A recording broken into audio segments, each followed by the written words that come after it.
Hello, hello, hello, hello, hello. Oh my gosh. And I'm doing it. Amidst my nerves, amidst my insecurity, we're barreling through. All right. Happy Halloween, everybody. Welcome. Tonight's message is embracing shadows and transforming roadblocks into light. Welcome to our Halloween journey. As the world celebrates with costumes and faces masked, we are going to honor the deeper symbolism of Halloween. A night of shadows where what's hidden, where what's feared, or often misunderstood, is brought into the light. Halloween isn't just about the costumes. It's about recognizing the parts of ourselves, our beliefs, and our stories that have been obscured, forgotten, and feared for far too long. Starting on Halloween feels right for this project because it invites us to face the darkness and acknowledge the veils of fear or judgment that often cloud our perception and begin to let in some light. This isn't about changing ancient wisdom. I want to repeat that. This is not about changing ancient wisdom, but it is about peeling back the layers of dogma, the layers of fear, and all the distortion surrounding all of it to hopefully reveal what's true, to reveal what's timeless, and to reveal what's universal and unifying. Tonight, as we dive into the theme of embracing shadows, I want to share a recent experience that has reminded me how what we see as roadblocks are sometimes gifts in disguise. Invitations to grow. And I can't believe I'm going to share this, but last weekend, I found myself suspended from work because I did not follow proper call-out protocol procedures. It's not something I'm proud of. I love where I work, but it's put a burden on the people that I work with. And this is post being written up because I was late. I drive about 40 minutes to and from work, or sometimes more depending on the traffic. And if I wake up late, I'm really late for work because that means I've overslept and missed the mark. This time I was sick and I just was afraid to call and say, hey, I was afraid to tell the truth. How's that for maladaptive? So anyway,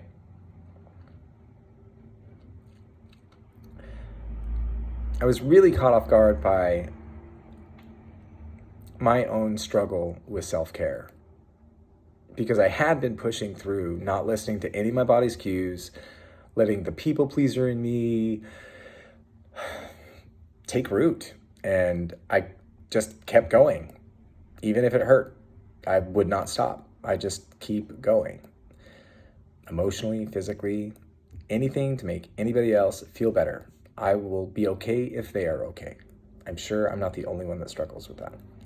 So when I finally had to stop, this could have been a deep moment of frustration or shame, but instead, it's become something entirely different. I can't tell you the amount of relief that washed over me when I got the little message that I had been suspended, not because I wanted to be suspended, but because I was being forced into self-care. It was a moment where my higher power was doing for me what I would not do for myself. And I totally recognize that. Woo! Anyway, this time away from work hasn't been just about rest, obviously. It's become a space for me to clear my mind, for me to continue cleaning and clearing up my life from my living space to my thoughts. And suddenly I've had the freedom to prepare for this project in a way that I would not have had if I had kept pushing the way that I was. It was kind of as if the universe just swooped in and said, this is the time. Now is the time. What I thought was a punishment at first, or what I was perceiving as way, has turned out to be like this huge gift. It's crazy how this stuff can be unearthed. And I'm so glad that I'm in a space where I'm able to start reframing these things. And it's taken a long time to get here, and I'm not perfect at it, and I'm probably not going to get perfect at it just because I've said this out loud. But it's about progress, not perfection, right? I mean, that's what it is to be human. I'm learning that when I share this stuff, I feel better because I get out of my head, out of my heart, and I open myself up to the feedback of others who might have been or moved through similar things. And they can let me into some insight they may have about these things. So that's the cool part. So welcome.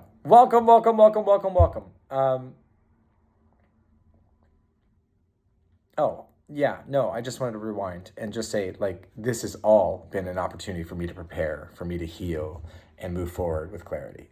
And again, work in progress. This is not perfect. And neither is this recording going to be. This is not going to be edited. Oh, look at that cute little dingly hair that's like an angel flying around. That was really pretty. Not CGI. And really just, I need to dust my apartment. Obviously, I haven't cleaned enough. Okay, welcome to the Wisdom Labyrinth, where we're not just exploring stories, we're illuminating the divine threads that float around my face. We're illuminating the divine threads that connect us all. Together, we will move through twists and turns, peeling back layers and shining light into places that may have been shrouded in shadow.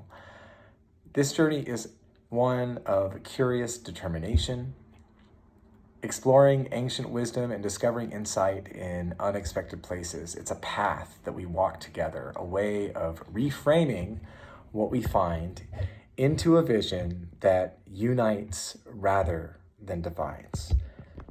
Halloween in so many ways is about the dance between shadow and light. Tonight, while the world is celebrating with costumes and masks and candy, we're diving deeper into what those shadows reveal about ourselves. Perhaps we can begin to see them not as something to fear, but as places of transformation, even potential. Starting here feels like setting the foundation, recognizing that every shadow, every dark place is a potential source of light. So as we move into this, I want you to reflect on what stories, beliefs, or shadows have you carried that might be ready for transformation. As we begin this journey, let's invite curiosity, let's invite courage, and the willingness to see things in a new light. The only way forward is through, and together we're setting the stage for a journey that will take us there. That is the invitation. And a call to action. Genesis and the light that calls us forward. Finding meaning in beginnings. As I shared, this project has been filled with unexpected nudges for me, even down to a few nights ago with that moment when my car broke down twice at the gas station. These moments could have been sources of frustration, but instead they felt like invitations, honestly, like breadcrumbs guiding me here. So here we are, beginning with Genesis, where it all starts with light. Genesis 1, the sacredness of creation. In the beginning, God created the heavens and the earth. This line suggests that creation itself is sacred. That creation itself is sacred and interconnected. Every part of the world, light, earth, life, animals, each of us, carries that divine spark. The takeaway here, I believe, is that each of us is part of this divine creation. Every single human on this planet is a part of that divine creation. And this is perhaps an invitation for us to reconnect with the sacredness within ourselves and honor it in one another. Let there be light. Let there be light is a phrase that echoes consciousness, wisdom, and awakening. Light represents that divine spark, a clarity that's already within us, waiting to guide us, even when it feels hidden, obscured, or caged.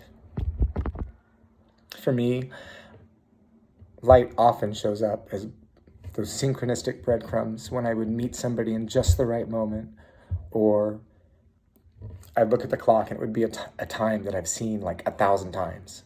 Or I would think of somebody and then they would call me. That happened just yesterday. So how do we honor Genesis through a modern lens? Because again, we're not here to change Genesis or any sacred text, but to approach it with fresh eyes, seeing what resonates today. Maybe with Genesis, maybe when Genesis speaks of bringing light into the void, it's a call for each of us to answer in our own lives. It's a call we each answer in our own lives. So maybe a reflective question would be, what would it mean to bring light into the voids in our own lives?